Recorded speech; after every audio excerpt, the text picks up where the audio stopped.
Okay, so now we're going to specifically look at membrane potential. So we're going to go and we're going to look at that picture again, but we're going to, here, I brought kind of like something to represent the cell. Okay, so we have here one side of the cell and you have the other side of the cell. Okay, so over here we're going to say over here is the intracellular fluid, and over on this side is the extracellular fluid, and then this is supposed to represent the plasma membrane. Okay, so what is the plasma membrane kind of doing right here? It's acting as a what? Like a barrier? Barrier, right, it's acting like a barrier. Okay, so we're going to look at that. So we're going to look at the composition of the ionic composition of the intracellular fluid versus the extracellular fluid. So let's look at this chart here and look at what ions we're looking at. So this ion here is potassium, this one here is sodium, and this one here is chloride. And if you look at how much each one is in the extracellular fluid versus the intracellular fluid, what can you tell me about the extracellular fluid? What does it have mainly? Which ions do you see a lot of in the extracellular fluid? The sodium and the chloride. Right, so you've got a lot of sodium and chloride in the extracellular fluid. And do you have a lot of sodium and chloride in the intracellular fluid? No. No. Instead, you have a lot of potassium Yeah. in the intracellular fluid. And the way that I've taught my students to kind of remember that the extracellular fluid is high in sodium chloride. Do you know what sodium chloride is? Isn't some... Salt. It's... Yeah. Oh, yeah, we had that on there. Okay, so sodium chloride is salt, and your sweat is a kind of extracellular fluid, right? And what does your sweat taste like? I've never tasted Oh, my come. sweat. Have you ever, like if you're sweating and it's dripping, have you ever tasted it? Okay, next time you sweat, you gotta taste it, okay? And it actually tastes salty. Ugh. Well, yeah, so that's a way to remember. So like if you're taking an exam and you start sweating because you can't remember, is sodium chloride in a greater concentration in the extracellular fluid or in the intracellular fluid? As you're getting all nervous and everything, you'll start to sweat, right? And then you can just taste your sweat. And it'll taste salty. And then you can remember that it's in a higher concentration in the extracellular fluid. Okay? Isn't that a good way to remember? Yeah, Yeah. right. Okay. So we see that there's a difference between the ionic composition between the intracellular fluid and the extracellular fluid. So, you know, I bet you're wondering, well, why is there a difference? Is that what you were wondering? Yeah.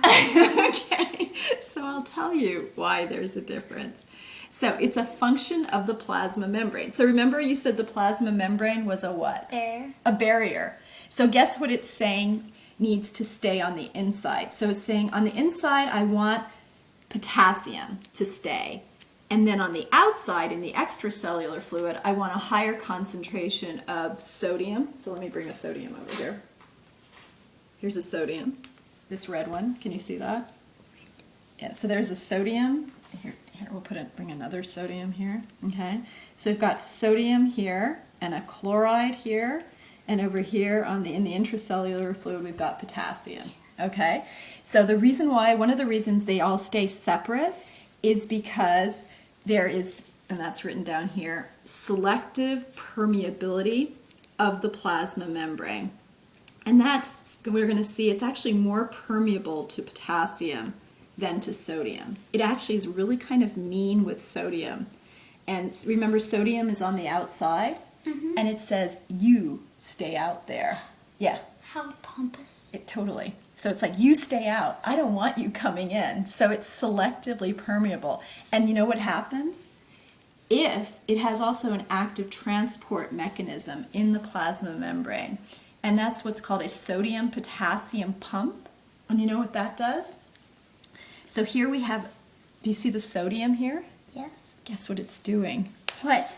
Is it going across the barrier? It is. Do you see it sneaking in? Oh my God. Guess what? That's sneaky. But guess what this has here?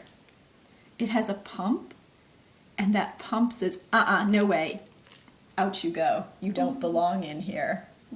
I know. So any little sodium that tries to sneak across will get pumped right back out. And same thing with the potassium. Here comes the potassium, and it gets also pumped out. And they actually do an exchange.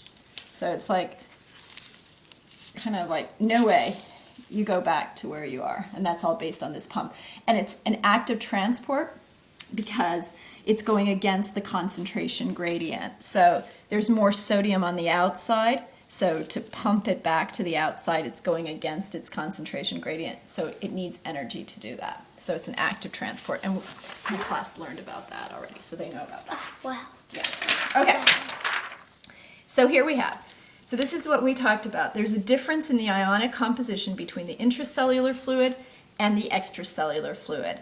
So the extracellular fluid immediately outside the plasma membrane, which is here. Do you see that in the little picture? The little cell. The little cell there. So right outside the plasma membrane, the extracellular fluid is positive. And right inside the plasma membrane, the extracellular fluid is negative. All those little things, that's supposed to be negative signs there. And then you have these positive signs on the outside. So because of this, you have electrical potential across the plasma membrane, right? Because the positive and negative are going to be what? Is your stomach growling? No, that's yours. So the positive and negative are going to be attracted to each other, right? Yeah, because opposites attract. Opposites attract. So there's going to be a membrane potential. Now the value of the membrane potential, so how much potential there is dependent on what type of cell you have. But usually the value of this potential is between -50 and -100 millivolts.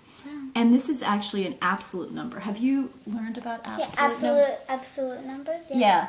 So what would that mean? -50 means it's what? What's the absolute number for negative? 50. Right. And -100, the absolute. 100. Right. So which one would have the greater potential? -100. Right. Because it's the absolute number. So that would have the greater potential. Yeah. So that's what you have to look at to determine what the greater potential is. Okay. So the sign of the potential, whether it's positive, plus or minus sign, indicates the electrical state of the intracellular fluid. So that's why I have all these little arrows. Do you see that?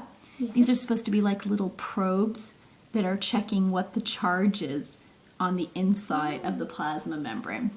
So whatever number you're looking at is just saying what it is on the inside. And because the inside is negative when it's resting, then you have it being between -50 and -100 millivolts. So inside the plasma membrane relative to the extracellular fluid, immediately outside is what the sign, the charge is going to be. So the next thing we want to do is change the membrane potential. So how does that happen? How do you change this membrane potential? No. Well, I'll tell you. Well. You have to change the plasma membrane's ionic permeability. So permeability means how easily it allows something to cross the plasma membrane. So if the plasma membrane is permeable to something, it says, sure, you can cross. If it's impermeable, it's like, no way, you are not crossing, okay? So to change the plasma membrane's ionic permeability will then cause the ions to move across the plasma membrane. And when the ions move across the plasma membrane, then you're going to change the membrane's potential. Okay, you want to stop there?